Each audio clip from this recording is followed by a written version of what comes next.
try to knock this out of the way right at the top. Por un puñado de rublos is the name of the album that has the song This Machine Kills Fascists. It's from the band The Gagarins. They're a Spanish surf band, and you can find them at thegagarins.bandcamp.com and check out their album. They gave us permission to play their music on this episode of Monster Kid Radio, the podcast devoted to the classic and sometimes not so classic genre cinema of yesteryear. I'm pretty excited because I really dig this song. I really like how the horns kick in, which is something you don't normally get with a lot of surf music, so it was really fun to hear that. Plus, the Gagarins have some shows coming up in December, in January, and February. Again, check out their Bandcamp page and tell them that Monster Kid Radio sent you when you're done listening to this episode. Well, what's going on in this episode here? Well, we're going to be going over the poll of Frankenstein movies that we did earlier this year. You may have participated in it, or you may have heard about it after the fact. There is a poll that we ran in which we asked you to tell us your favorite Frankenstein films, but not just favorite. We also asked you to tell us what you consider to be the best Frankenstein films, knowing full well that your favorite movie may not be, quote-unquote, the best Frankenstein films. There might be a slight difference, and we wanted to give you an opportunity to tell us both. And then Steve, Turek, and I went through, broke down the data, and we're going to be presenting that in this episode of Monster Kid Radio. Now, Kenny's still here with the Famous Monsters of Filmland segment. But because we're not covering a specific movie, he put together a slightly different kind of segment involving Famous Monsters of Filmland and Frankenstein, and I'm pretty happy with how that turned out. And of course, Brenda's going to be at the end of the show to go over listener feedback. Why don't we go ahead and get to all of that right after this?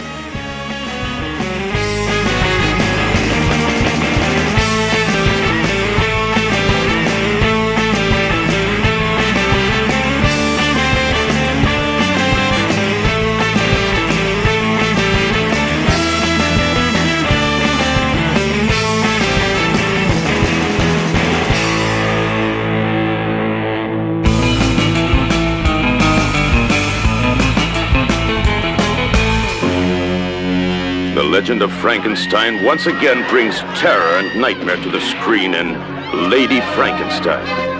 Joseph Cotton is Baron Frankenstein. What in his face? Devil with his face, I don't care what he looks like.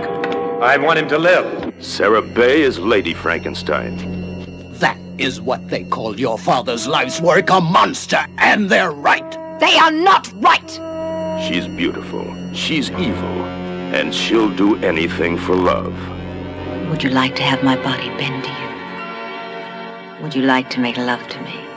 She creates a new, more terrifying monster, and only the monster she creates can satisfy her strange desires. Using her beauty and her scalpel, she cuts deeply into men's hearts. Yes, you're right. Kill it. There has never been a movie like Lady Frankenstein. Rated R. Welcome to Planet 8. Every 2 weeks, the crew at Planet 8 Podcast explores the many worlds of science fiction, fantasy, superheroes, monsters, and more. We cover the latest movies and TV shows, as well as old favorites, too. Yeah, like Planet of the Apes. It's a madhouse! A madhouse! Hey guys, don't forget Star Trek. Fascinating. Or classic monsters like King Kong, Creature from the Black Lagoon, or Godzilla. If it's nerdy or geeky, we'll probably be talking about it. So why don't you tune in and check us out? You can find us on iTunes or other fine podcast providers. Come join the conversation at our website, planet8podcast.blogspot.com. You can also find us on Twitter and Facebook. This is Planet 8 Podcast. Signing off. End transmission. Dr. Frankenstein found the secret of life, but he lost control. Now, in a screen thriller, Frankenstein's Castle of Freaks, his monstrous creations, fantastic creatures break free. See Rossano Brazzi, Michael Dunn, Edmund Purdom, and international beauty Christiane Royce in Frankenstein's Castle of Freaks. Rated PG, parental guidance suggested. Hello, Monster Kid Radioheads. In this week's look at Famous Monsters, we are going to celebrate Frankenstein's monster with Frankenstein, Cover Boy, a look at his appearances on the covers of Famous Monsters of Filmland. Frankenstein was placed as the forefront of all the monsters of FM with issue number 1. It was a cheesy rubber mask worn by editor Forey Ackerman, but it was definitely Frankenstein. The Universal Frankenstein went on to be featured in 14 covers of Famous Monsters. The first painted version was issue 13, which was the first 100-page issue. It was painted by Basil Gogos and has an unfinished, expressionistic quality to it, so it is hard to determine which actor is being portrayed. Issue 21 has a photo colorized by Basil Gogos of a scene from The Bride of Frankenstein, when the monster meets his bride. His next appearance is issue 42, painted by Ron Cobb of Frankenstein Battling the Wolfman. The classic Basil Gogos is found on issue 56, which was the Boris Karloff obituary issue. He would next appear on the cover of Monster World number 6, FM 75, dressed as Santa Claus. It is a photo of a Don Post mask, which was based on the Glenn Strange Frankenstein. The very next Monster World number 7, FM 76, had a scene from The Son of Frankenstein by Gary Morrow. It includes Lugosi's Igor and Rathbone's Dr. Frankenstein, and some Strickfaden set dressing. Frankenstein then appeared on my personal favorite, issue 94. It is a beautiful sepia tone portrait from the Bride of Frankenstein, painted by Manuel Perez Clemente. FM 94 was my first issue of FM, found at a stationery store in Vandergrift, Pennsylvania, and purchased for me by my aunt in the winter of 1972. I had seen various Frankenstein movies in San Antonio, and when I saw him on this newsstand, I asked my aunt to buy it. It changed my life forever. Frankenstein's status as top monster in the pantheon of monsters was cemented when a Basil Gogos painting graced the cover of the milestone FM 100. Issue 112 had a Gogos painting from Bride of Frankenstein, the same scene from issue 21, but this time it was a painting and not a retouched photo. Glenn Strange Frankenstein appeared on issue 140, painted by Maiello Centron. During this time in FM, films like Star Wars and Close Encounters were on the covers. This issue was a return to the classics, and Frankenstein was chosen for the cover. He appeared yet again on issue 180 in an uncredited painting, a portrait from the Bride of Frankenstein. Frankenstein's last appearance in the classic run of FM was on FM 188, a reprint of the painting from FM 94, joined with the Wolfman and Dracula. Other Frankensteins were also featured on FM covers. Christopher Lee's Creature was on the 1971 yearbook and issue 119, and the Japanese Frankenstein Who Conquered the World was on the cover of FM 39. Last but not least, we have the Frankenstein-inspired Herman Munster with his whole family on Monster World 2, which is considered FM 71. Earlier this year, the guy that I have on the show right now had this bright idea. He wasn't satisfied torturing himself tallying what you guys and gals thought were the top 100 monster movies, or the top, 20, 15 Vincent Price films? I don't remember. There's been a lot going on since then. Steve Turek decided he wanted to tally the best and the favorite Frankenstein films as decided by the Monster Kid Radio listeners. So I've got him on the phone. How you doing, man? I'm doing great, Derek. After doing the Vincent Price top 20, because you're trying to remember which way it went, and look at the monster movie list, everybody was always saying, Bride's the better movie than Frankenstein. No, Frankenstein's the better movie than Bride. Being it's the 200th year of Frankenstein, I thought, what better thing to do than let's throw out the poll. Yeah, it's definitely timely, and I'm real curious to see how things worked out. Now, Steve and I just spoke for, a good 20 minutes or so before I finally hit record, and he's teasing me. He's not giving me any specifics, so I don't have any of this data here. He's the man. He's the one that put it all together, and I am real curious to hear how things went down. It was fun tallying up the list. It is surprising to me how many Frankenstein movies or Frankenstein-like movies I have yet to see. Because you think you've seen, majority of them, and this list, both the best and the favorite list, humble you when you realize, I never heard of that movie. And I remember when you and I were discussing a couple of movies prior to recording that were not on the top part, you had to look them up because you didn't even know them, which brings the enjoyment for me from doing these lists, because then you find these movies that other people like that you never heard of, and you make a little note, hey, I might want to watch this because somebody else really enjoyed it. You know, at one point, and I don't know if this is still the case, but at one point, it could be said that there were more films based on Frankenstein than any other source material in the world. I wish I had a reference for that I could cite. I do remember stumbling across that back in the early 2000s when I had to give a speech in a college class about Frankenstein. Yeah, I mean, there's just so many different ways to go with this character, with this story, with this legacy.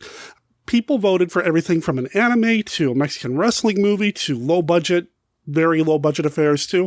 You know, the prestige stuff from Universal and Hammer. It's all over the place. And like I said, that's what I love about it, because it is all over the place. And that just shows how much Mary Shelley's work has endured in these 200 years, and how creative people can take her book and adapt it to so many different materials. Not just, in this case, movies, but if you think about other books, comic books, and so on, that people have taken her material and used it for, you just know it's going to be lasting for another 200 and more years, because it's just a classic story. This is definitely a point in the column of, yes, public domain is good.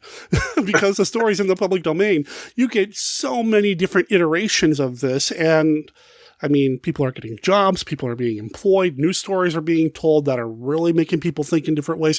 It's amazing to think that this story that was created 200 years ago by a very, very young woman has impacted so many people over the years. It's so cool to think about. And, you know, I haven't told a Frankenstein story myself yet, but I'm eager to someday put my own stamp on it. So, you know, it's also inspiring. And that's what I mean. It's just amazing, because I believe she was like 20 years old when it was published. Well, in our terms, really young, but if you go back into that time, 20 years old is a totally different, societies were so different then. Yeah, that's a really good point. Good point. So I would consider her, even though she was age 20, she'd probably be what we would consider a 30-year-old today, I think, in society. I think that'd be kind of comparable with the way things are different nowadays. Mm-hmm. Yeah, that's a really good point. Yeah, I suppose, I'm sitting here saying she was really, really young, but you're right. I mean, for the time, and her life experience was very different than a lot of people today of the same age. You know, things were just different then. I mean, that said, though, that's not to take anything away from her accomplishment. What she did was amazing, and I'm so grateful that it happened. And for anybody that has not read her book yet, go read it. It's good. It's of a particular time. Yeah, you've got to deal with some of that stuff. But you know what? The story, there's going to be things in there that if you've not read the book, is going to surprise you. Unless you've seen, I can only think of maybe one or two film adaptations that's actually included the stuff that happens at the beginning and the very end of the novel. Unless you've seen those, there's stuff in the novel that's going to surprise you. Characters that are there, locations, events that happen that blew my mind the first time I read it. Exactly. When people are comparing the movie to the book, you have no perspective if you've never read the source material. Mm-hmm. But having said that, that doesn't change these movies and our enjoyment of them. Like I said, the source material is so wonderful, and it's just amazing to see this variety that we're going to talk about. Just very cool. And I'm really eager to see how things work out. So let's talk about Frankenstein films. First of all, let's talk about the poll. This is what we did. We set up a poll and asked the listeners and anybody who came across the poll to tell us what their 5 favorite Frankenstein films, and knowing full well that just because it's your favorite film, technically that doesn't make it a quote-unquote good film or one of the best films. So we also asked for your top 5 best Frankenstein films. In your opinion, which movies are the better films? And then, despite all that, which ones are your favorites? And then Steve took all that data and put it all together. And the way we did it was your number 1 was given 5 points, your number 2, 4 points, number 3, 3 points, and so on, down to 5 getting only 1 point. But I also, just for the sake of curiosity, kept a count of how many movies just got a vote. So I did it like the way we did the monster movie poll. Every movie that was voted for got 1 point. I was just curious to see if that would change the results of any of these polls. So I kept track of both numbers. Right on. All right. So. All right. Number 15. Now, this is going to be a shocker. Actually, these first two are going to be a shocker. But So what are we doing first here? What just establish which ones are we going to do first? Best of Frankenstein list, I think, is what you said you wanted us to do first. Okay, so we're doing the best. So starting with number 15. Number 15. Scooby-Doo and the Ghoul School. Like calling all Scooby-Doo fans. Check out our latest mystery, Scooby-Doo and the Ghoul School. Sounds great. Count me in. Well, me too. It all started when we headed out to coach at a school for girls. Get a shot of that. Uh-huh. But when we, got there, we found that it was a school for ghouls. Like, ghouls. You'd think they'd never met a girl ghoul before. Zoink! Like then we met more monsters. It's so nice to see new blood at Grimwood. Then this witch tried to turn us into zombies. I'm going to revoltize them. And look what the monsters made us wear. Yikes! I can't punch anymore. Now what? Join Scooby-Doo and Shaggy as they solve their latest mystery in the full-length movie, Scooby-Doo and the Ghoul School. You're the man, Scoob! Scooby-Doo and the Ghoul School got a vote for 5 points, and it ended up putting in number 15 because somebody voted for it as their first place thing. And it does have a girl Frankenstein in it, and Frankenstein is in there, the monster himself as the dad, and basically the daughter of Frankenstein is in the movie throughout. Okay, so this came out in 1988. It's an animated film, obviously being Scooby-Doo of that era. It is a Scooby-Doo, Shaggy, and Scrappy-Doo is the other character there. So it's of that era of Scooby-Doo. I've never seen it. Well, you should probably do some more Scooby-Doo with Monster Kid Radio. He is the number one monster fighter, I think. It is on the list. Stay tuned. I'm looking at the plot synopsis right here on Wikipedia page, and while I don't know much about this particular movie, I do see the words Creature from the Black Lagoon and Godzilla listed here in the plot synopsis, so I think I need to see this. I think so too. I've seen it many times with my kids, and I know exactly who voted for this as their favorite movie. It was my daughter. I was going to say, this is one of your kids, right? Yeah, because I said to her, it's like, I said to her, you're voting for Scooby-Doo and the Ghoul School. This is going to be a throwaway. And I had to tell her, guess what? It made number 15. Very cool. All right. Number 14, Empire of Corpses. I've never seen this movie. Yeah, this is another one that I am not familiar with at all. And listeners are probably hearing me type on the keyboard right now as I try to pull it up and look at it again. Looks like this is an anime film from 2015, so it's Japanese. I know nothing about it, except it looks like perhaps a character is looking for a journal that belonged to Frankenstein. That's all I got. I suppose I'll have to begin by explaining my work. The thing I require, first and foremost, is a corpse. The strange interest of an outstanding London University medical student. Unauthorized corpse reanimation and the use of illegal necroware. You really managed to get through quite a bit in a short time. I'm quite impressed. Do you think I never expected to get caught? So let's make a deal then, shall we? Victor's notes are exactly what we've been searching for, Friday. It might even prove your theory true. Investigate the Corpse Kingdom and secure Victor's notes using any means necessary. Can you speak? What's your name? Tell me your name! You went out into the world. Hear me, Charles Babbage! Track down the one. You sought the notes. You sought the soul. And teach me the secrets of the soul. Guide all of mankind to its salvation! The rest is up to you! Then at last, I see fate laid you by the hand. Promise me. You found your way here. And thus the result is this.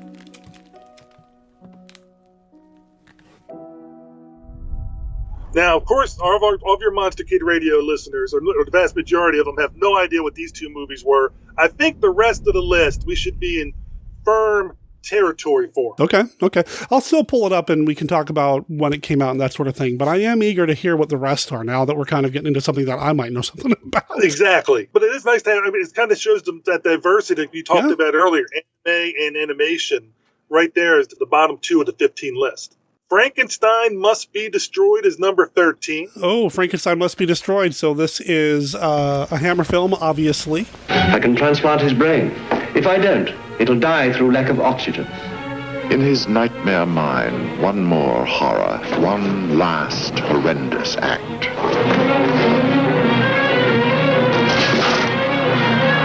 Frankenstein must be destroyed. For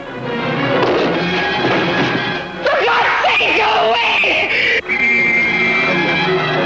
Please. Frankenstein must be destroyed. Peter Cushing, Veronica Carlson.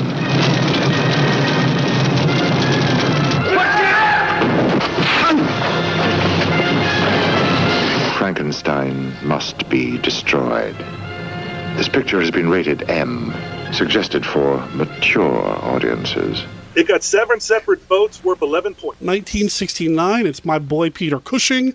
Veronica Carlson is in this one. This is a really solid movie. Exactly. I mean, so like I said, we're in firm territory for the rest of the way. Number 12, Ghost of Frankenstein. It receives 9 separate votes worth 14 points. So now we're dipping into the classic cycle from Universal in 1942. The first of the Frankenstein films to not feature Karloff in the Frankenstein makeup from Universal. There's a curse on our village. The curse of Frankenstein.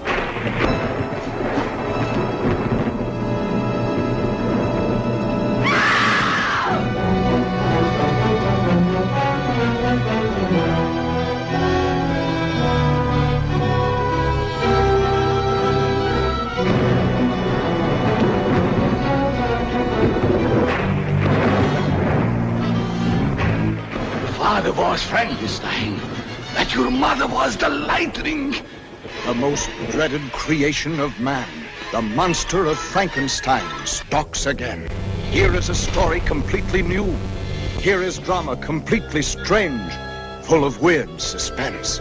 With this great cast, Sir Cedric Hardwicke, Lionel Atwill, Ralph Bellamy, Bela Lugosi, Evelyn Ankers, Lon Chaney, in the gripping tale of a monster the tomb cannot engulf, chains cannot hold. You're going to give him life? Yes. Not for the purposes that you think, Igor. I'm giving him another brain. Is that your shower, husband? Yes, yes. The villagers are getting out of hand, Doctor. If you expect the protection of my office, you'll have to be frank with me. I think the time's come for a showdown, Doctor. Which was interesting, when my daughter was like looking at me tallying up these votes, a lot of people in shorthand would not write like all the things out, like for Bride of Frankenstein, they might just write Bride. For Ghost of Frankenstein, they would write Ghost. Son of Frankenstein, they would write Son. So my daughter's looking over my shoulder saying, Ghost. Why is everybody voting for that Patrick Swayze movie? Yeah, not quite the same. But I think I got to still increase her education on the classics. Oh, okay. All right, what do we got next? Number 11, Frankenstein Created Woman. 6 separate votes worth 17 points. Frankenstein. The name stands for fear. Frankenstein. He shocks the world as he mocks the devil. Frankenstein. He creates monsters of men. Frankenstein's most terrifying experiment comes to life.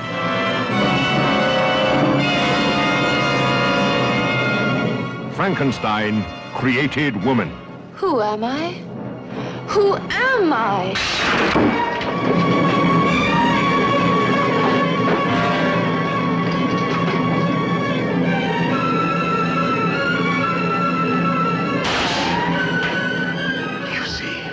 Shield of indestructible matter. What is it for? What is it for? To give life after death, my friend, that's what it's for. Life after death. Peter Cushing as Baron Frankenstein, who crosses swords with Satan in his fight for immortality. He lives. See, hence he's alive. Susan Denberg as Christina, the deformed creature transformed by Frankenstein to a living beauty. Within her, A dead man's revengeful urge to kill. Kill him. Kill him. Kill him, Christina. Forley Walters, the doctor who helps Frankenstein to violate the laws of nature. Christina, my dear, that man possesses such power, such knowledge, such... Well, sometimes I don't even understand him myself. The boy Hans is the tool of the Frankenstein experiment. These boys are the cause of it.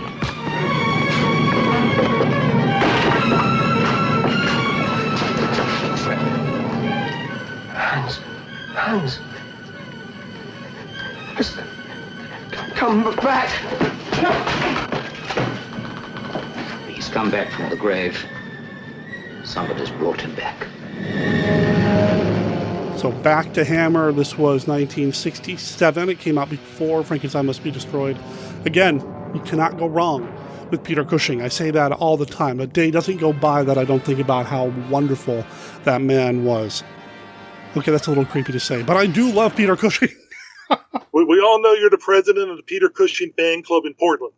Well, yeah, I was going to say the Portland branch, perhaps. Although Dominique keeps trying to take my seat. I'm just saying. Well, just be careful. But watch your back. All right, what do we got next? Number 10. Oh, one of my all-time favorites. Frankenstein Meets the Wolfman. It had 11 separate votes worth 18 points. But he doesn't understand. There's a curse upon me. I change into a wolf.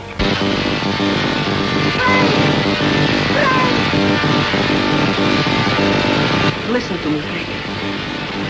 I saw my father become obsessed by his power.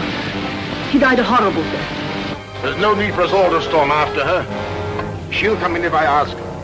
Why should we treat her so fancy? She's a Frankenstein. Frankenstein Meets the Wolfman, again, Universal. Looks like we're going Hammer Universal. 1943. Of course, this is basically the first big monster mash. We've got Frankenstein, we got the Wolfman, Lugosi playing Frankenstein this time around, which I think doesn't get enough credit. Just putting that out there.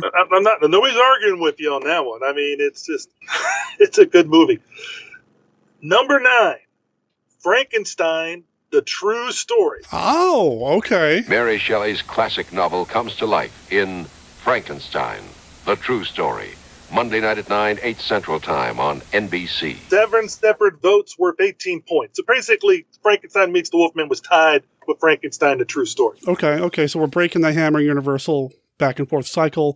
This was a 1973 made-for-television film. I have to be honest, I haven't seen this. I mean, I'm familiar with it, and I've even read Sam Irvin's amazing coverage of this film in an issue of Little Shop of Horrors, which I think was earlier this year, wasn't it? Or was it last year? I believe so. Yeah, I mean, it was either earlier this year or last year. It's phenomenal. If you haven't read that, listeners, I highly recommend it. But again, I've not seen the movie. I know everything about it now, thanks to Sam, but I've not seen the movie. I think it was last year because last year Mark Maddox had the cover art. Oh, that's right. Yeah, if I remember, at Monster Bash. So I think it would have been last year at least. Mm-hmm. But I've seen it. I think not the first time it aired, but when it reran, I saw it then as a boy, and then my son Ben bought the Blu-ray of it, and we watched it again recently. And I enjoy it. For me, there's parts of it that go a little too long, but I think because it was a TV miniseries, so I think that might affect the pacing. You expect to watch it over 2 days, like watch it one night, then take a break, then watch it the next night. I don't know if one sitting is worth it. I'm not sure, but there was a lot of good things about it, and there's a certain scene where Jane Seymour's character gets decapitated where nobody forgets. So spoiler for anybody who's not seen it yet, apparently. You said it came out in 1973? I mean, come on, Rick. I know. Statute of limitations. I know. My 18-year-old has seen it. I mean, get over it, people. All right, what's next, man? Number 8, House of Frankenstein. 10 separate votes for 19 points. I'm going to repay you for betraying me. I'm going to give that brain of yours a new home in the skull of the Frankenstein monster. The jugular vein is severed. Not cut, but torn apart as though by powerful teeth. A werewolf. Last night I killed a man. You didn't know what you were doing. But I did. I wanted to kill. I think they're after Dracula. So 1944, Karloff returning to the Frankenstein franchise, but not as the monster, playing Dr. Niemann. Really, really cool.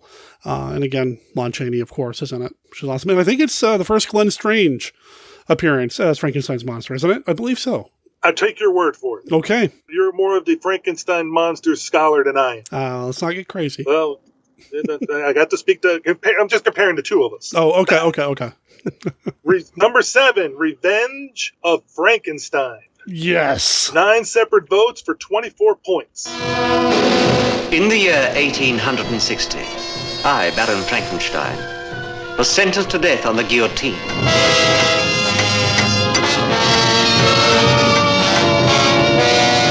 Why? Why had the world condemned me? Because I was the first man to create another living being.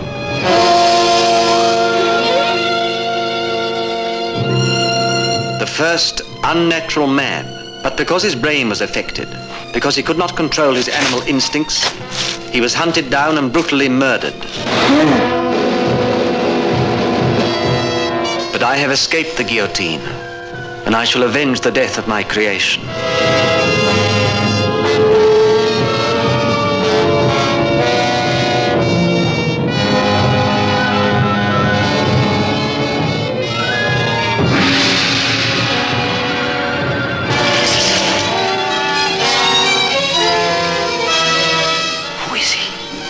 Nobody.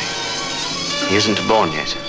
You will witness scenes never before seen on a motion picture screen. You will see Frankenstein take the eyes of one man, the brain of another. You will see lifeless hands begin to move. You will see a man turn into the world's most terrifying monster. Anesthetic!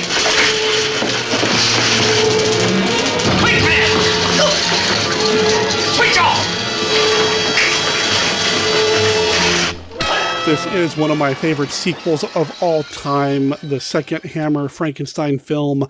It is actually a true sequel.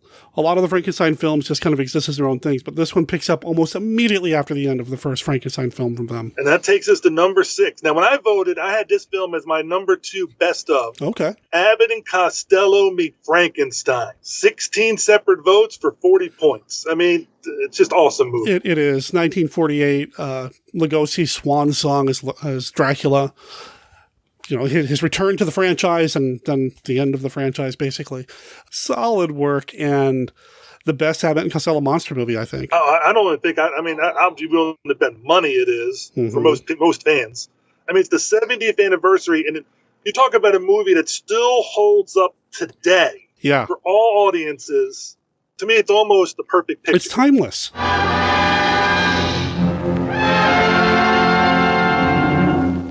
Count Dracula sleeps in this coffin, but rises every night at sunset. Chick is right. This is awful silly stuff.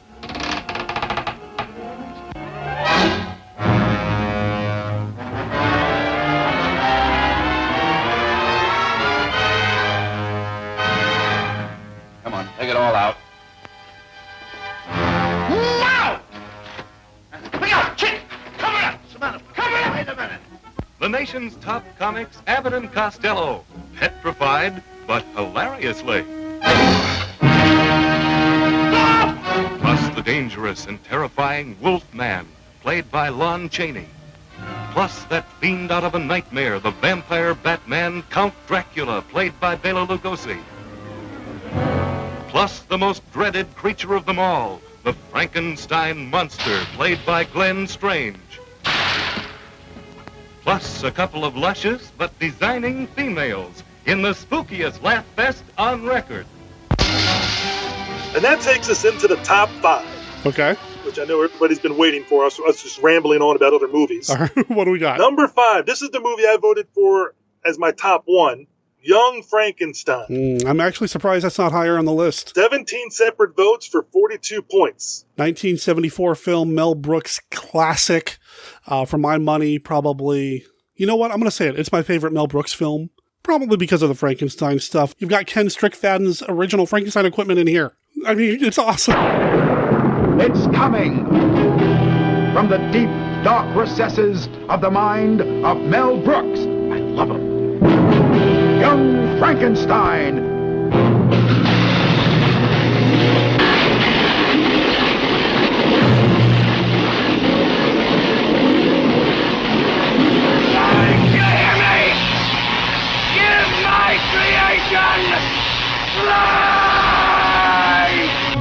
Sky means business. Young Frankenstein. Oh dear, nothing left. What shall we throw in now? Starring Gene Wilder as Dr. Frankenstein. That's Frankenstein. But what about your grandfather's work, sir? My grandfather's work was doo-doo! Peter Boyle as the monster.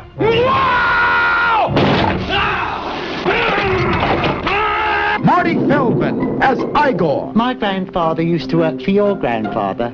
I'm sure we'll get along splendidly. Oh, sorry. Cloris Leachman as Frau Blucher. You played that music in the middle of the night? Yes! To get us into the laboratory? Yes! And it was you who left my grandfather's book out for me to find? Yes! So that I would? Yes! Then you and Victor were... Say it. He was my boyfriend! Cary Garr as Inga. Would you like to have a roll in the hay? Roll, roll, roll in the hay. Kenneth Mars as the inspector.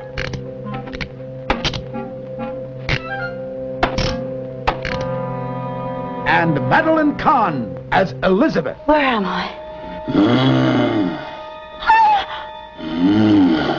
Calm down. What are you going to do to me? I'm not afraid of you. Listen, I have to be back by 11:30. I'm expecting a very important call. Kill the monster! Storm their castle! And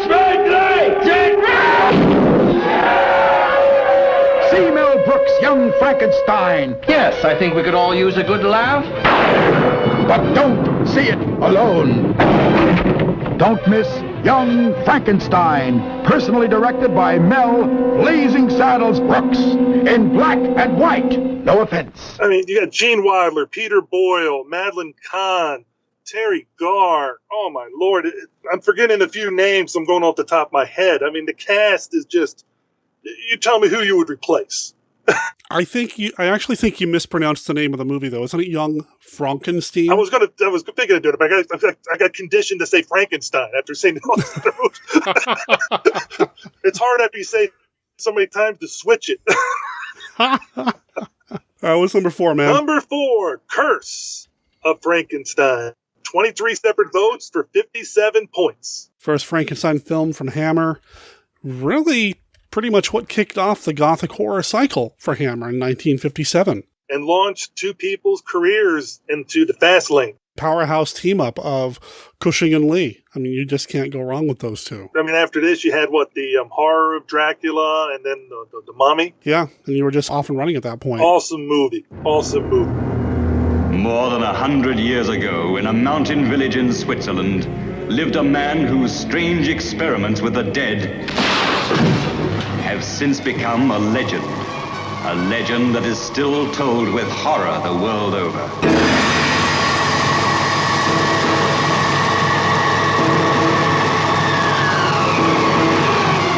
We've only just started, just opened the door. Look, now's the time to go through that door and find what lies beyond it. But don't you see, Paul? We've discovered the source of life itself, and we've used it to restore a creature that was dead. This is Frankenstein, who revolted against nature, who experimented with the devil and was forever cursed. His unwilling collaborator was Paul Kremp. I can't prove you murdered, but I can stop you using his brain. Why, he has no further use for it? Don't be a fool! Be careful! You damage it!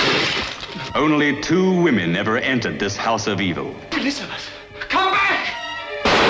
Elizabeth, the lovely cousin who had promised to marry him, and Justine the maid, who kept passionate and secret rendezvous with her master. Won't you understand you're in real danger? What Victor is doing is dangerous to everyone in the house.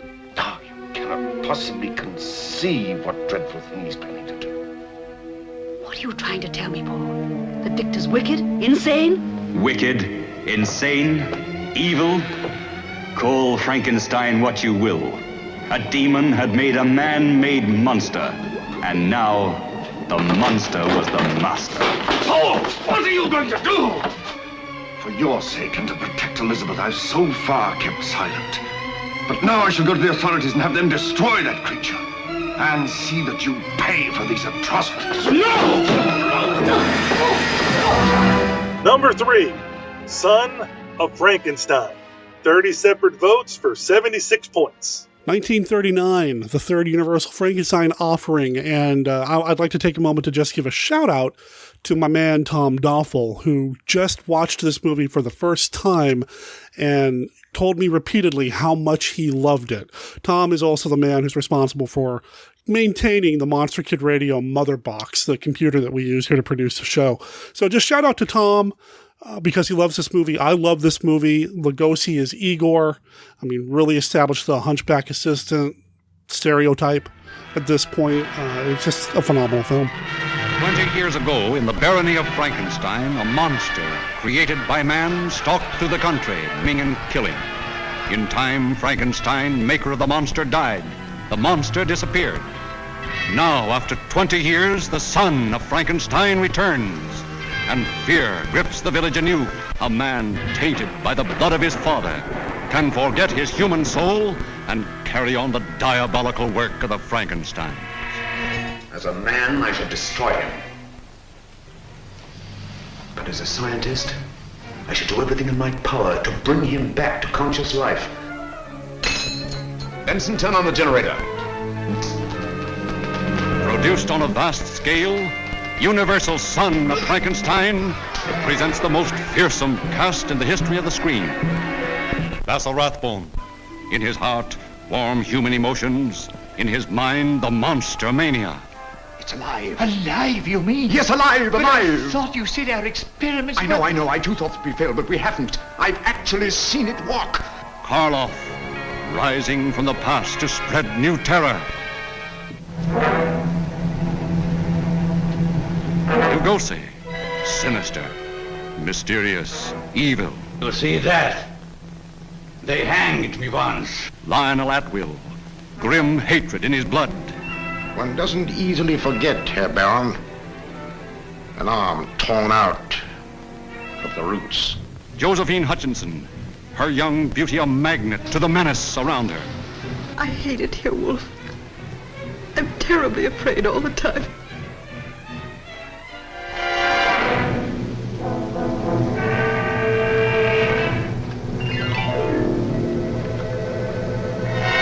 By heaven, I think you're a worse fiend than your father. Where is this monster? Where is he? I'll stay by your side until you confess. And if you don't, I'll feed you to the villagers.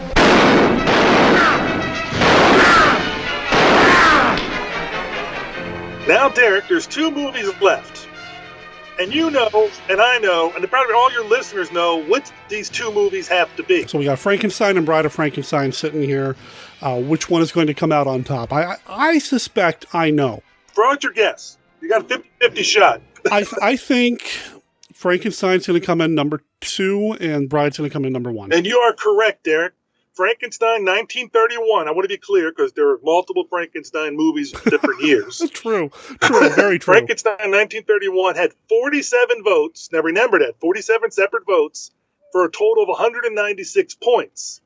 Bride of Frankenstein finished first with 45 separate votes, but they were worth 201 points. Okay, because of how it broke down. Gotcha. Yes. Both films directed by James Whale, and I've said this before, but I don't think I've said it in a long time. I feel like 1931's Frankenstein and 1935's Frankenstein, you can kind of compare to Tim Burton's films, Batman and Batman Returns. Frankenstein is a very controlled film. The studio's kind of sitting on Whale a little bit, just like the studio sat on Tim Burton for the first Batman film that he did in 89, I think is when that came out. When the sequel comes about, though, he gets to play a little bit more. James Whale gets to make Bride of Frankenstein a lot more Whale-ian, and Batman Returns is a lot more Burtonian. So that's the comparison that I typically make with these films. I think they're both solid movies, just fantastic films. Do you think they're both solid movies? They're solid films, man. Just solid? I'm not bored at all. You put these movies in, and I think you'd use better than solid. I mean, well, okay. They're great. They're awesome. Woo-hoo! These movies are phenomenal. I mean, solid's like, it's like meatloaf. It's solid. Fine. Dr. Pretorius, man. That's probably, for me, if I were to guess why people put Bride of Frankenstein up on top, I'd say is probably part of it has to do with Pretorius. Pretorius is such an amazing character. It's a shame we never got more Pretorius anywhere, really, at least officially from Universal. So, I mean, Pretorius is just fantastic. Oh, I agree. I mean, I think everybody knew going in it's going to be a battle between those two when you get to the top two of any list that are done with people that have seen the wide berth of movies. I think if you go with the younger generation, like I'll use my two children, for example, neither one of them voted for Frankenstein or Bride of Frankenstein. Well, that's a monster kid parenting fail, though, isn't it? I mean, they've seen them. They just don't enjoy them as much. Okay. They love Young Frankenstein. They both voted for the Rocky Horror Picture Show. Okay. Because of Dr. Frankenfurter. Okay. But I mean, they're theater people, and I think it's a different generation, different mindset. Okay. You know, and there's nothing wrong with that. I mean, that's what I love about these polls.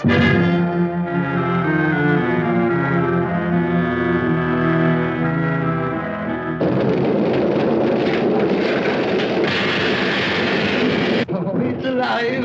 It's alive! It's alive! It's alive!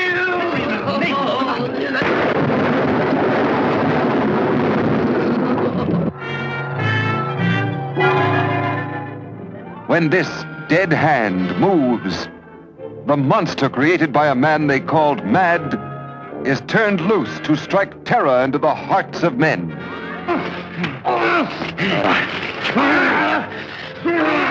To shock women into uncontrolled hysteria. Elizabeth!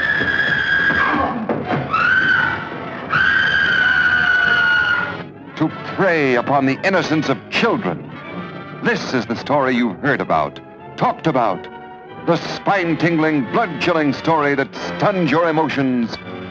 Frankenstein. Don't touch that!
Okay, this is the listeners' top 15 best Frankenstein films. It's the best list. I'm real eager to see how the favorite Frankenstein films list broke down. Don't keep me waiting here, man. Well, the Frankenstein list had more movies, obviously, that were voted, that received votes. And so it's a lot more diversity if you look at the whole list. But when you get to the top 15, it's going to be a lot of the same movies, but in a different order. Okay. Number 15. Derek, what's one of your favorite movies? Oh, yeah. Did it make the list? At number 15, Monster Squad. Yeah. Received 3 votes for 9 points, and it came in at number 15. You know who to call when you have ghosts. But who do you call when you have monsters? We're the Monster Squad. What's a squad? It's like Miami Vice, I think. They're young and inexperienced. Naughty virgin. They're a bit disorganized. Monsters are not real. We don't know that, sir. 2,000-year-old dead guys do not get up and walk away by themselves. But when strange things start happening in town... There's a monster in my closet. Ooh, look at that big, scary monster! What's happening? 2 ways to kill a werewolf. Silver bullet? They're the only ones ready to do battle. Something's out there that's killing people. And if it's monsters, nobody's gonna do a thing about it but us. Soon the creatures of the night shall rule the world. Real monsters? Us? Midnight. In the world, remember? Maybe we can be like Mask Squad and Stitch, you know? 2 mask bombs. We got 1035. Stitch back up. Hurry up! Or Nature Squad. The book is right. Don't you see it's all true? By midnight, You guys! they won't seem so young anymore.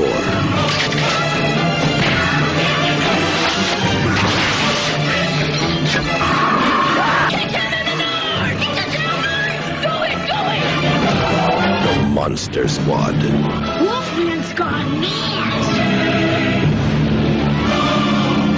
Monster Squad, man. Oh, man. A 1987 film directed by Fred Decker. You know what?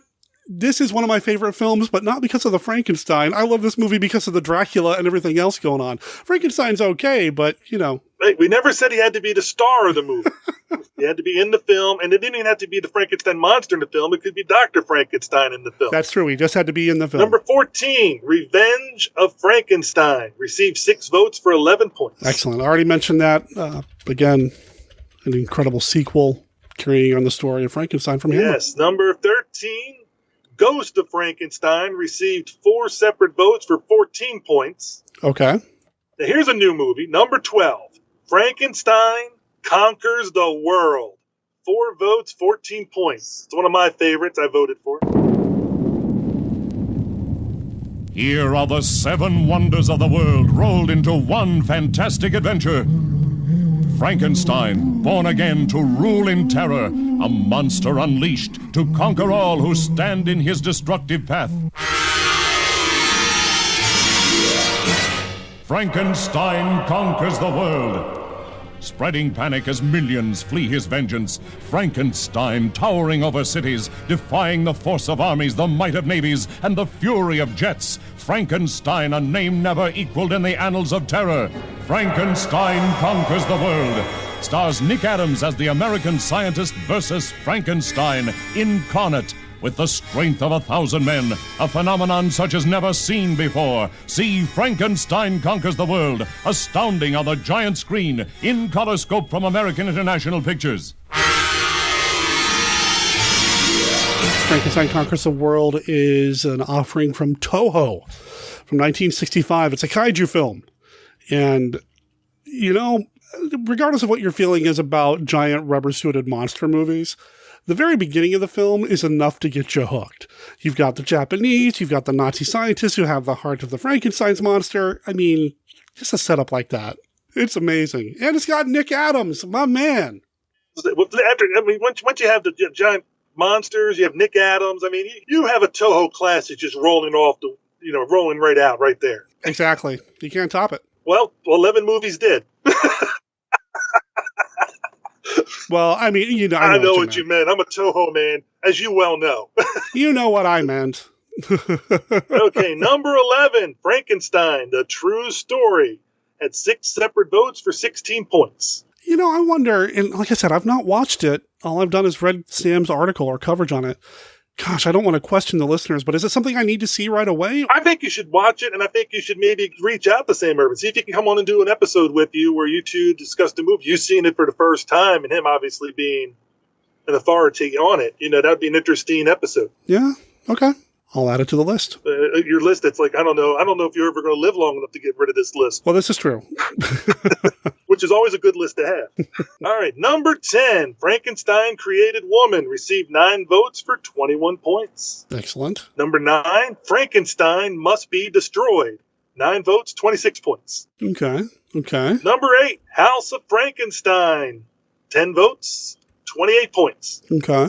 And let's see, number 7, Frankenstein Meets the Wolfman, 15 votes, 37 points. So we're seeing a lot of familiar titles here, which makes sense. Yep. Here's interesting. These two movies flip-flopped. Number 6, Young Frankenstein, 19 votes, 41 points. And number 5 is Abbott and Costello Meet Frankenstein at 15 votes, 51 points. Okay. Interesting. And I think what the difference is there is because a lot of people, maybe because of favorites, they moved up Abbott and Costello Meet Frankenstein, but held it down a little bit when they were voting for best of. Okay. I could see that. All right. Number 4, Curse of Frankenstein. 23 votes, 56 points. Okay. Again, number 3, Son of Frankenstein. 22 votes, 69 points.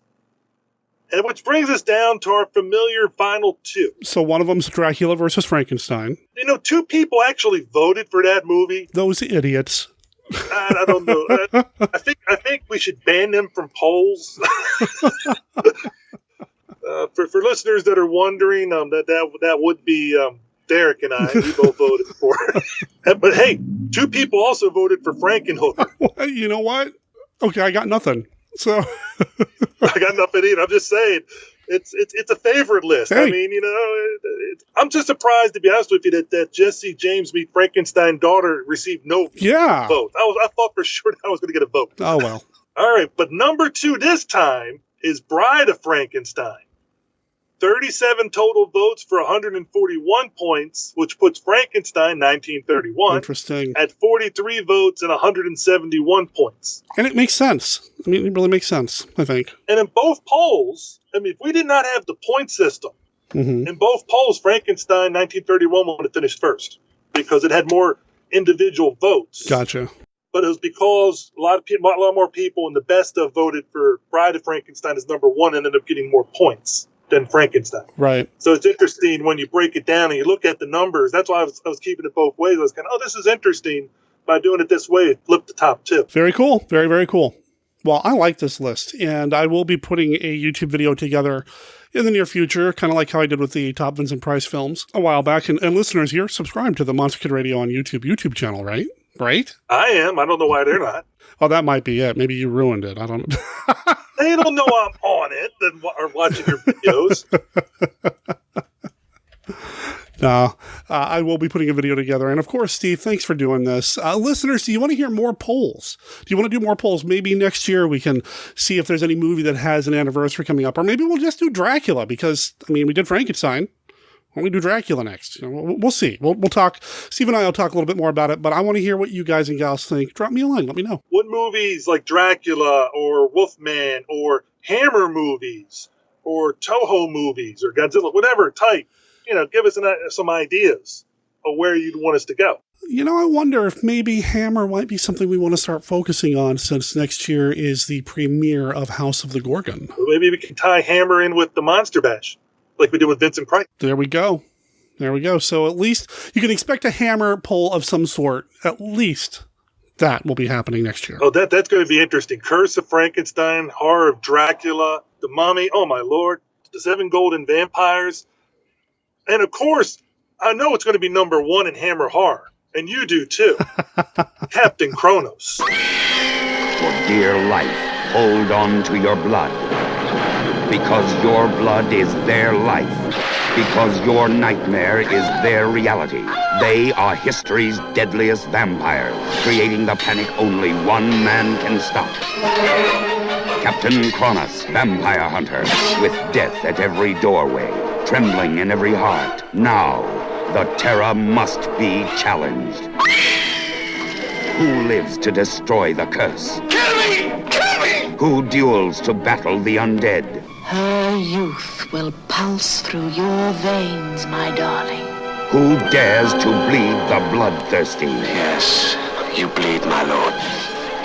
At last, horror has met its match. Captain Cronus, Vampire Hunter, from Paramount Pictures, rated R, under 17, not admitted without parent. Oh, it's a done deal, Steve. We're definitely going to be doing a Hammer Films poll at some point, first half of 2019. I'll go ahead and start working on the Google Doc now, as well as maybe a promotional YouTube video, so that we can get lots of participation.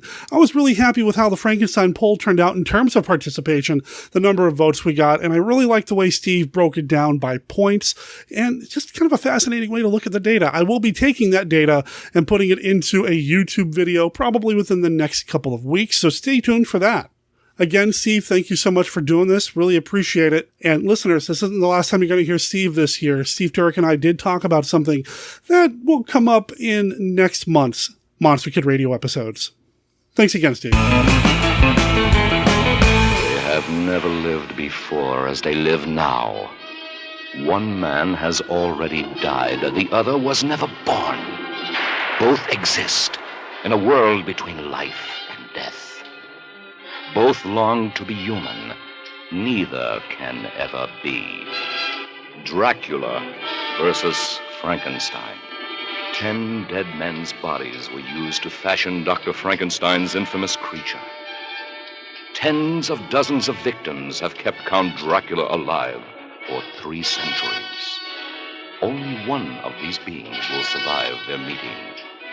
Dracula versus Frankenstein. Brand new thrills, brand new horror, brand new shock. Dracula versus Frankenstein, in color, rated GP.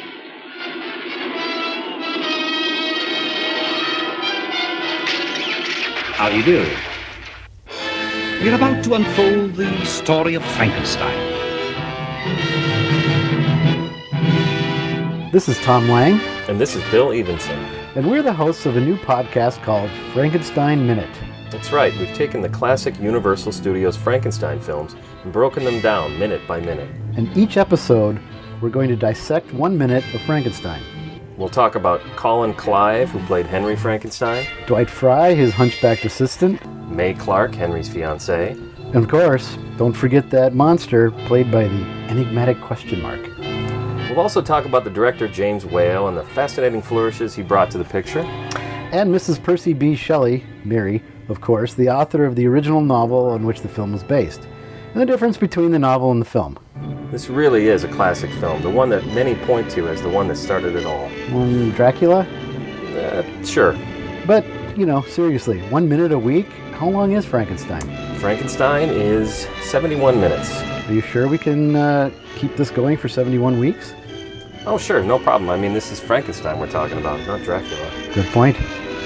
We'll discuss characters' motivations and talk about the great performances and John Bowles. Don't forget Kenneth Strickfaden and his amazing electrical devices. We'll even reveal which of the lead actors grew up in sleepy little Chaska, Minnesota. Frankenstein Minute premieres on August 31st, 2018. Where? The usual places, iTunes, Google Play, YouTube. And check us out on FrankensteinMinute.com and Facebook and Twitter, if that's still a thing. Is Twitter still alive? Oh, it's alive. It's alive? It's alive! Belong dead. Do your eyes dare witness total terror? Frankenstein meets a space monster.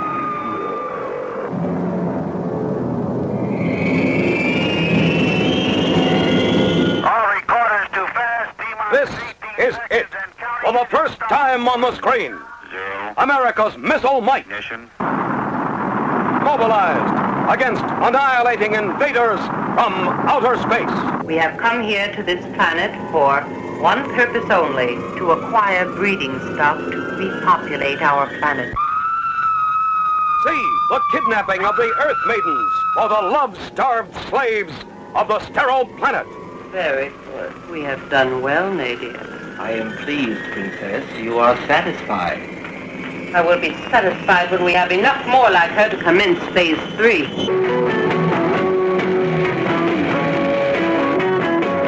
See the terrifying invasion of the Beach Party.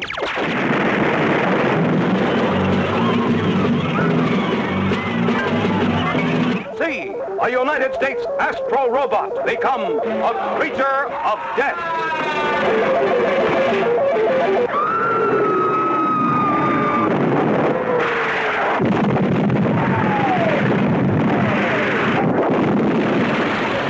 For the first time, see Earth horror versus space terror.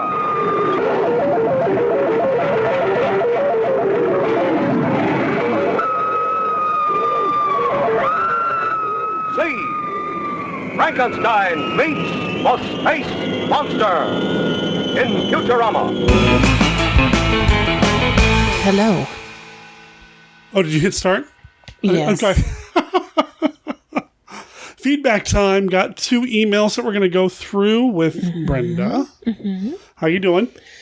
Not feeling so great today. Yeah, today was kind of an off day for both of us. Right. Oh. I just think you're old enough that the weather changes are finally affecting you as well as me. Is that an old joke because my birthday's coming up? Yes. Jerk. How old are you going to be? I don't remember. I can hardly remember my own age. 45? Wow. Is that right? I don't know. Wait, I'm 41. Yes, 45. Yep. So you'll be 45. Yep. Less than 2 weeks. I know. That's why we got married. My birthday is 11/12 and yours is 12/11. That's right. Yes. Keep it straight when we get old and forgetful. Mm-hmm. I'll love you anyway, though, when that happens. Good. Damn straight you will. Oh! Today's just kind of an off day, and we actually almost even pushed off doing feedback this week just because, I hurt and I'm tired. The rheumatoid arthritis is not playing nice today, and our weather is just kind of gross right now. I love the gloomy Pacific Northwest. Yes. Like when I went to go see Nosferatu last weekend, it was foggy and awesome. I mean, that's the best kind of weather to go see a vampire movie in. Yeah. But there's just something about the pressure, the temperature, the moisture in the air. I don't know. It's just something that just made me not want to get out of bed. Right. And I've been fighting that all day. Right. Do you hurt? Not really hurting. I mean, I got a headache and I'm a little congested but maybe it's an allergy thing and they'll find that out tomorrow. That's right. You have allergy testing. Yay. Sitting around for 2 hours after they've done who knows what to my arm. Poking you. Over and over and over again. Yeah. You can handle it. I did it once. Yeah, but you're much tougher than I am. What? It's true. Uh-huh. Uh-huh. So we have 2 emails. Yes. Let's do the first one. Dear Brenda, Derek, and most importantly, Wednesday. Oh, wow. Look at that. See how you rate? Where are you? Oh, yeah? How you doing? You listening? Oh, okay. Good. You want to come up here for this? I don't know if that'll pick up or not, but Wednesday is now officially on the podcast and in the podcasting space. Hi. Hi, pretty kitty. All right, you listening? LG Smith here, Silent Death in another podcast. Mm-hmm. Did I ever make that connection? I don't know. I don't think I did. Oh. I'm writing in with a thought about Van Helsing and the shift in stereotype from Dracula to horror of Dracula. Look at the eras of the 2 movies, or more importantly, what happened in between. World War II. In Dracula, Van Helsing is an older, wiser father figure who directs the heroes to defeating Dracula.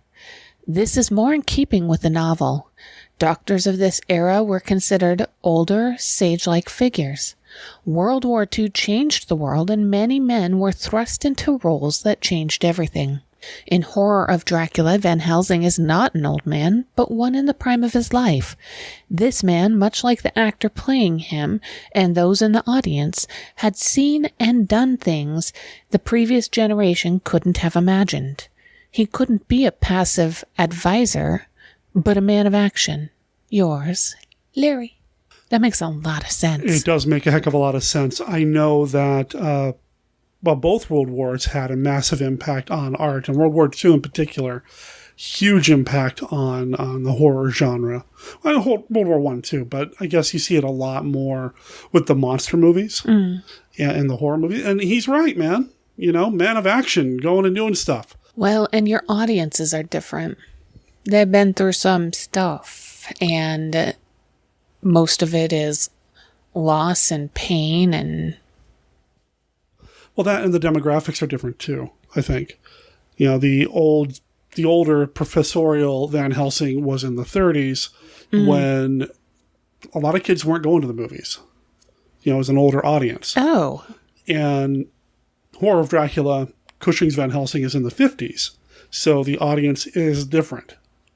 In terms of a younger crowd can be going to see these movies potentially. I agree with what he's saying. The crowds that are going to that movie have been through some things, and they are no longer people who sit back and take an elderly person's advice because they've had to be people of action. Oh, yeah. Women going into the workforce, men on the battlefield. I'm not disagreeing. Yeah. I'm just wondering if that's part of the era also being the fact that World War I and II had happened by now. So a definite change, a definite shift.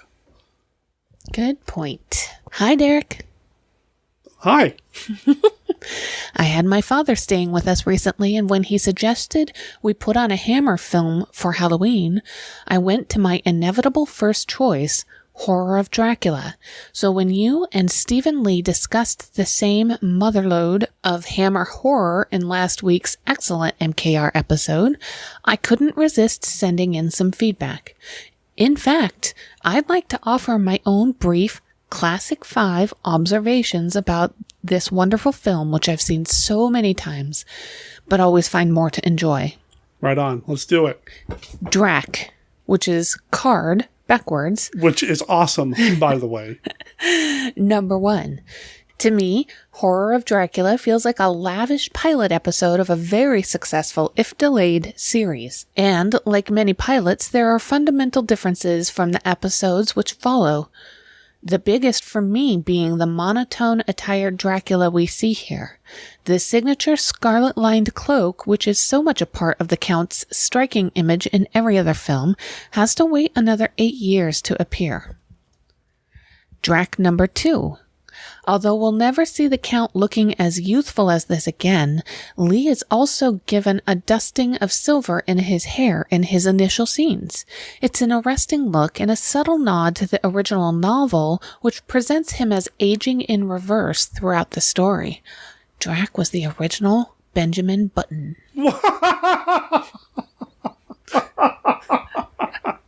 No! I should clarify that's my comment, not from... Yes, okay. Okay. Drac number 3.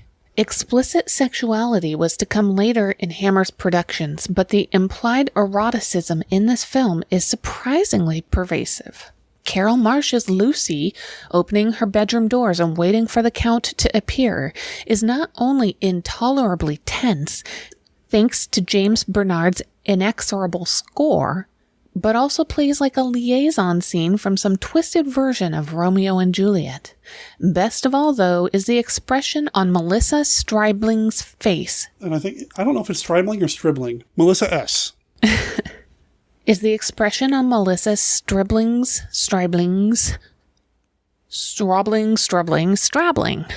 every vowel. Stribling. Face after her own tryst with the man in black.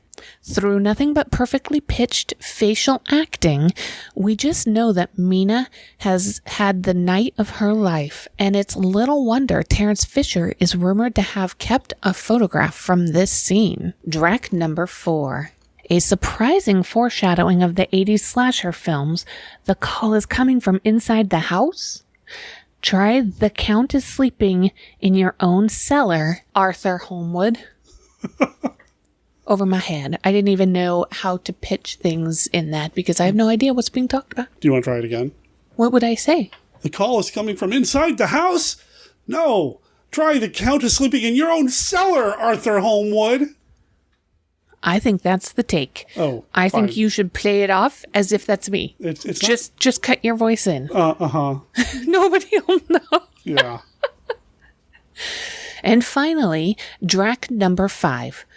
Although Hammer famously played down the supernatural aspects of the Count, there are still elements to reward the careful viewer.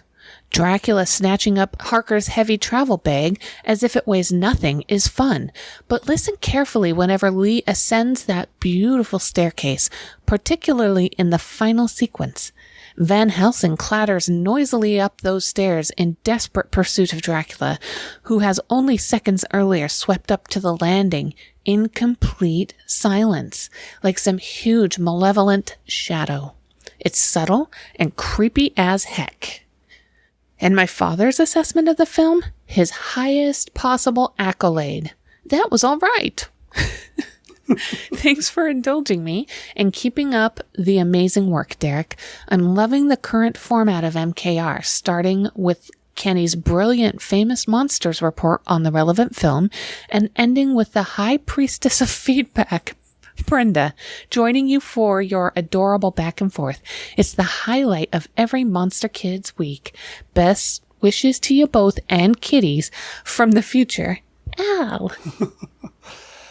Yeah, Al is the man behind Info Gothic, which is available now and will be on the Monster Kid Radio Holiday Gift Guide. Get it for every monster kid in your life because it's beautiful. Awesome. It really is. It gorgeous. really is neat. It's one of those things that sort of spans outside of the genre, I feel like. So I'm not super huge into these films. Well, nobody's perfect. It's okay. But seeing all the little charts and infographics are interesting. Maybe I just like infographics. Well, Alistair Hughes is the man. I'm so excited for Infogothic. So proud of him. It's such a cool book. And I do want to have him back on the show again in the near future. Early 2019 would be great. He and I did talk about Dracula 1972 AD, and I am sitting on the satanic rights of Dracula to have him back. That'll be a lot of fun. That sounds like it could be painful. Sitting on the satanic rights? Of Dracula, yeah. Well, I mean, I got nothing. Okay. I was going to try to make it funny. But this is just not, it's all inappropriate. We're just not hitting on all cylinders. No. I mean, it's good. It's just not, it's good, you know? What are you talking about? I don't know. I do like all the points that he made and all the comments that he made. And I love the Dracula-specific Classic 5 with the 5 Dracs instead of cards. So cool. Yeah. I know that Lee was a fan of the original novel, so anytime he could work something from the original novel into the films, it made him incredibly happy because he sometimes wasn't happy making those films. So, yeah, I mean, and I did not notice the thing with the stairs. Didn't notice that one bit, and actually gives me an idea for a project I'm working on right now. So thank you for pointing that out. Very, very cool. My favorite thing is the surprisingly pervasive explicit sexuality. Put that on a t-shirt. just out by itself, out of context. No, I do like that a lot. Fascinating stuff. And both of these. I do like the idea of a different Van Helsing for a different era. Not just with those two films, but I wonder if you go and you look at different films featuring prominent vampire hunters, more often than not Van Helsing's, what was happening in the zeitgeist, in the culture, in the society to lead to that kind of a staking savior figure. You know, what led to Hugh Jackman playing Van Helsing in Van Helsing? Poor life choices. Just kidding. Lots of credit card debt. But, you know, man, I rag on that movie too much. Okay. It's got good music, and I know Dominique loves it. So we'll give it that. Anyway, thanks for writing in, everybody, and thanks to Brenda for joining us on the show again this week. What else? Anything else before we sign off? Not that I could think of. That's the big thing in our lives at the moment. Okay. What's a big thing in your life at the moment? It's a big thing in my life? Yeah. I don't know. All right. Well, on that note, motivational.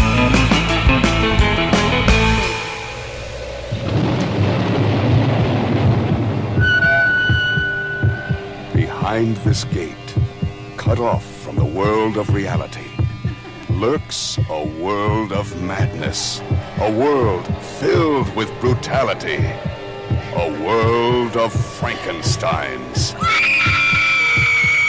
Dr. Frankenstein, maker of monsters, creates the most monstrous nightmare of all. Only the most insane mind could give birth to it. Frankenstein and the Monster from Hell. Frankenstein and the Monster from Hell. From Paramount Pictures. Rated R. Under 17, not admitted without parent.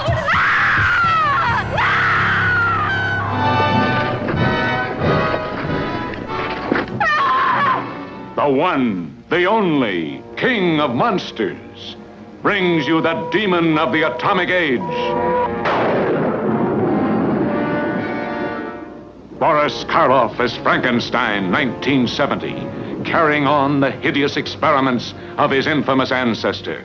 In this stone sarcophagus, deep in the bowels of the earth, he buried his creature, his creation. Frankenstein, 1970.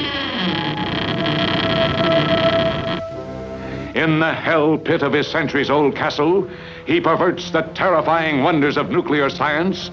This gets you some eyes. To unleash a horror beyond all imagination.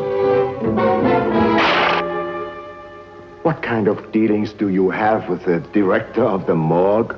Are you interested in corpses? Even the cyclotron concealed in his subterranean vaults cannot complete his foul creation, for which he must have throbbing vital organs transplanted from living beings.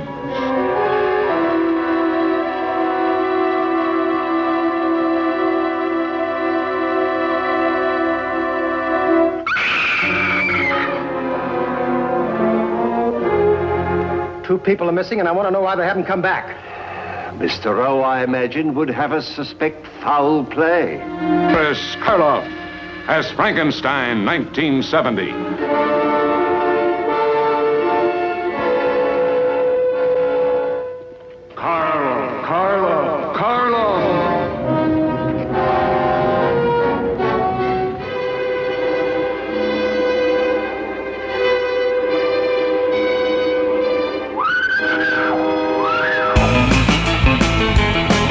That brings us to the end of this week's episode of Monster Kid Radio. Big thanks to Kenny, big thanks to Steve, big thanks to Brenda, and big thanks to Wednesday for being part of the show this week. You know, I could talk Frankenstein movies for hours and days on end. There was actually a point in my life where I was collecting Frankenstein figures. I don't really do that much anymore because I don't have a lot of room for that sort of thing.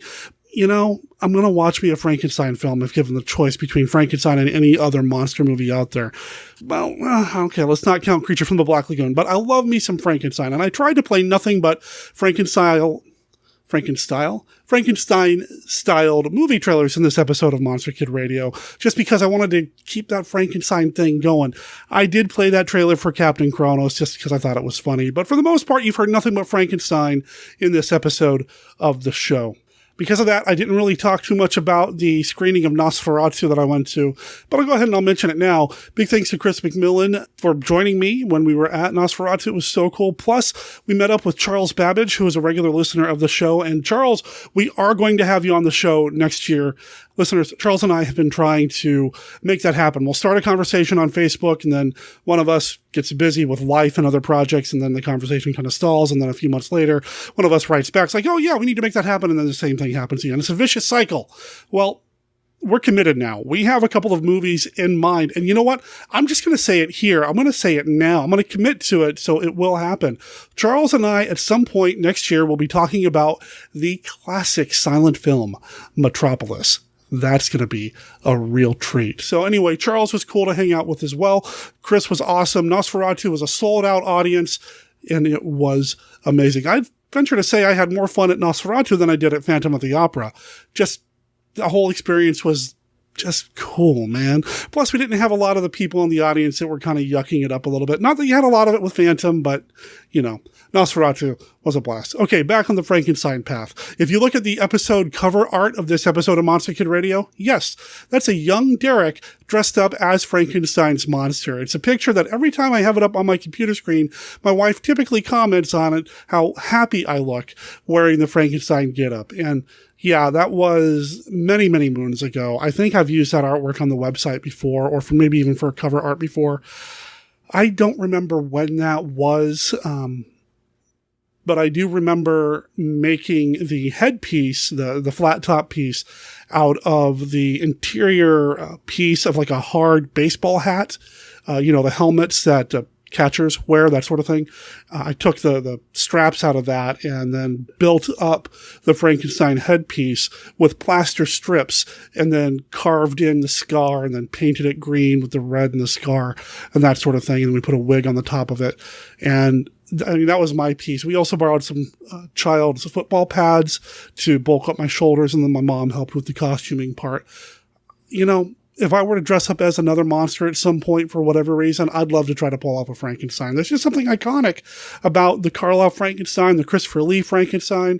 I really like the Lon Chaney Jr. Frankenstein from when he played him in that TV special. Just really looks cool with all the stitches and everything. I really like the way the eyes look in the Frankenstein's monster in Frankenstein Unbound, where you see the different irises kind of cut apart and stitched back together. That's really cool. It's hard to find a Frankenstein design that's just not cool to look at. Even the big lumpy plaster paper mache looking face from Dracula versus Frankenstein. There's just something cool about it. Frankenstein, awesome stuff. And it was awesome to end the regular episodes of 2018 with Frankenstein. That doesn't mean it's the end of the show for the year, though. We've got next month, December, or as I'm calling it, Dan-cember. We're going to be doing nothing but Dan Curtis Productions. At least that's the plan. And next week, we're going to kick off Dan-cember with another iconic monster, Dracula, because Steve Sullivan and I are going to take on the 1973 Dracula TV movie starring Jack Palance. Of all the horror stories ever told, one towers above them all. The original masterpiece of the macabre. The undeniable terror of Bram Stoker's Dracula.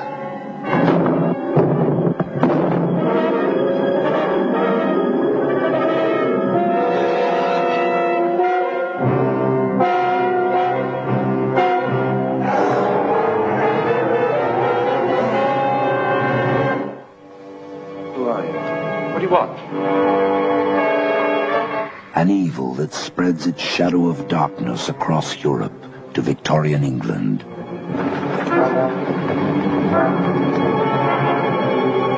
A terrifying love story that reaches back into the dead past.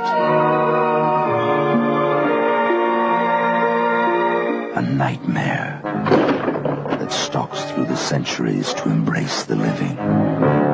Can't you at least tell me something? If the cause of your fiancé's affliction is what I think it is, then beside it the most venomous serpent in the world would seem a plaything for children. I actually just recorded that with Steve a couple of days ago, so that's fresh in my mind. I'm going to go through, edit that up, and that's what you're going to hear next week. Also planned for Dan-cember is a conversation with Jeff Owens about the movie House of Dark Shadows. And, earlier I said Steve Turek's going to be back on the show. That's because I did chat with Steve about the TV series Dark Shadows, as well as with Steve, the other Steve Sullivan, about Dark Shadows. And I hope to get the same thing with Jeff Owens, and I've already done it with Josh Kennedy as well. I wanted to do a big Dark Shadows roundtable, but I think coordinating that with everybody, with the schedules during the holidays, different time zones, that sort of thing, would be a monster-sized headache. So instead, next best thing, I'm going to take a few minutes with people and just have them tell me about Dark Shadows and what it means to them, and then I'm going to put that into the mix. And that being said, if you have any comments or thoughts about Dark Shadows in particular, or anything about anything that we've talked about here on the show, I'd love to ask you to call it in. Our voicemail line is 503-479-5657. That's 503-479-5MKR. Or if you have email that you want to send to us, monsterkidradio@gmail.com is the best way to do that. Now, of course, Monster Kid Radio is on Facebook and Twitter, and I'm personally pretty active on Facebook. You can always find me there. You can find links to everything that we've got going on our website at monsterkidradio.net. I'll make sure there's a link in the show notes for you to pick up your own copy of Info Gothic by Alistair Hughes. That will take you to Amazon, where you can buy it and get it in time for the holidays. And if you buy it through the link on the website, I get like 5 cents as a commission or whatever it is. Also, on the left of the page, you're going to see a special thanks section that lists the patrons that support the show at the AIP level or higher. So go check that out. And if you want to get your name added to that list, well, all you've got to do is contribute to our Patreon campaign, which you can find at patreon.com/monsterkidradio, or again, follow the link in the show notes. That's it. We're done. I'm going to go ahead and wrap this up and get this out. Thanks for listening, everybody. Monster Kid Radio is a registered service mark of Monster Kid Radio, LLC. All original content of Monster Kid Radio by Monster Kid Radio, LLC is licensed under a Creative Commons Attribution, Non-Commercial, No Derivatives 3.0 unported license. Of course, that doesn't apply to the song This Machine Kills Fascists. It's from the band The Gagarins. They're a really cool surf band, and the album altogether is just awesome. Let me try to pronounce it again. Por un puñado de rublos, which translates to for a handful of rubles. Check them out at thegagarins.bandcamp.com, or again, follow the link in the show notes. My name is Derek M. Cook. Talk to everybody next week. Ciao.